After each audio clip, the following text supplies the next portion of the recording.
Bonjour à tous. Bon, j'espère que vous êtes en forme. Donc là, je suis actuellement dans un champ de blé qui devrait être récolté cet après-midi ou demain. Et je voudrais juste vous montrer quelque chose un petit peu pour contrecarrer tout ce qui peut être dit par une petite minorité de personnes qui ont tendance à souvent s'exprimer sur les agriculteurs en agriculture dite classique, qu'ils interviennent en déversant des pesticides dans les champs. Donc ce qui voudrait dire quasiment déjà qu'on met des quantités déversées, c'est quand même pas rien, hein, c'est un verbe qui a une signification. Des pesticides qui est un mot anglophone qui me sort par les yeux, mais qui est aussi très négatif. Et donc on passerait en gros tous les 3 jours des produits. Alors déjà, c'est vous rappeler que c'est pas du tout le cas.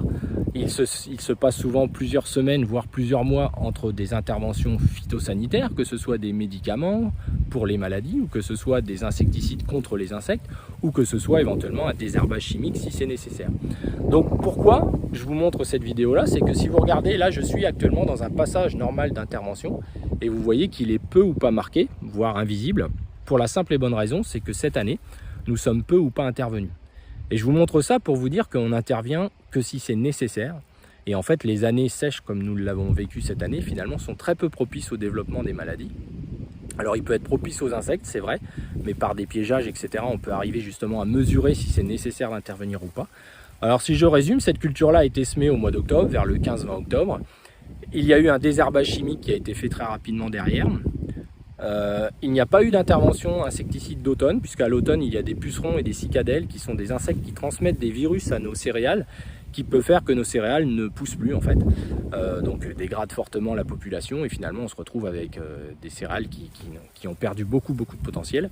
Mais nous on met des pièges en fait, des pièges collants qui font qu'on a observé qu'il y avait peu ou pas de pucerons, pas suffisamment en tout cas pour intervenir, donc nous ne sommes pas intervenus. Donc vous voyez, octobre, pas d'intervention jusqu'au mois de mars, où là au mois de mars nous sommes intervenus avec un fongicide, donc une association de plusieurs molécules en prévention, puisqu'en fait c'est souvent là que les maladies commencent à se développer. Donc nous sommes intervenus en gros avec 30 à 35% d'une dose homologuée d'association de produits qui coûtait entre 5 et 10 euros selon les parcelles.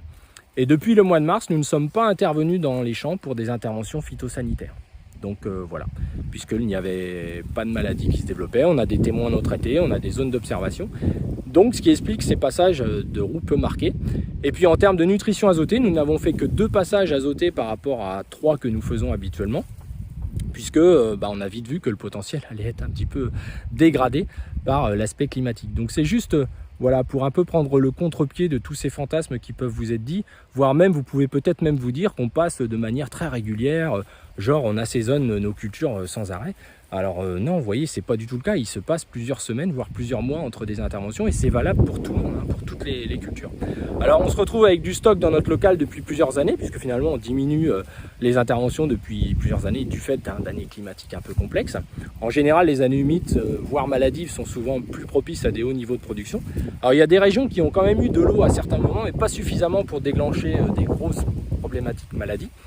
Après, ce qui peut poser question, c'est que souvent ce sont les agriculteurs qui sont le frein et j'en ai déjà parlé, à l'épandage d'excès azotés. Donc ils ont plutôt tendance à freiner pour ne pas en mettre de trop, voire pour ne pas en mettre beaucoup, puisque ça coûte très cher et souvent ça n'apporte pas forcément une plus-value.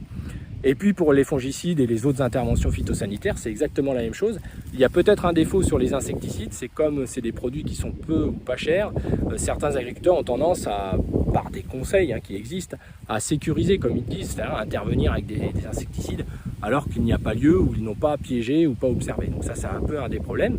Et puis le deuxième problème, c'est que nos instituts techniques cette année, une année peu maladive, ont estimé juste au mois de mai un petit peu d'alerter les agriculteurs en leur disant au regard du prix du blé, il serait bon de sécuriser, comme ils disent, avec des interventions. Ce raisonnement-là s'est transformé auprès des distributeurs, qui sont souvent des relais de ces instituts, comme les chambres d'agriculture.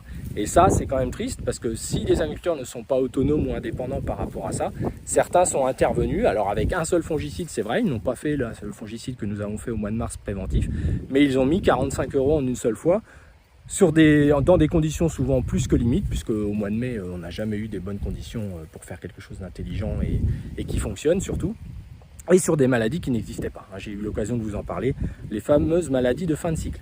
Alors voilà, donc regardez bien au bord des routes. Alors il y a des gens qui ne sèment pas les roues d'intervention pour ne pas rouler sur la culture. Nous on fait l'inverse, on sème tout et en fait on roule sur la culture qui est quand même semée et finalement ça protège davantage le sol. Bon bref, c'est un choix qui reste dans notre raisonnement sol, qui reste important pour nous, voilà, d'avoir toujours des cultures en place, surtout s'il y a du relief. On évite l'érosion dans les roues, etc. Et ça nous semble plus malin et puis plus simple aussi au niveau du matériel que d'avoir des systèmes voilà, de coupure, etc. qui sont encore des usines à gaz. Voilà les amis, écoutez, je vous souhaite à tous une bonne journée. Et puis c'était une petite observation intéressante qui existe depuis quelques années maintenant et qui vous montre que nous n'avons qu'un intérêt, c'est de faire des plans de scène avec un bon potentiel, avec le minimum d'intervention quelle qu'elle soit, puisqu'on vous rappelle que nous sommes des entreprises. Voilà, bonne journée à tous.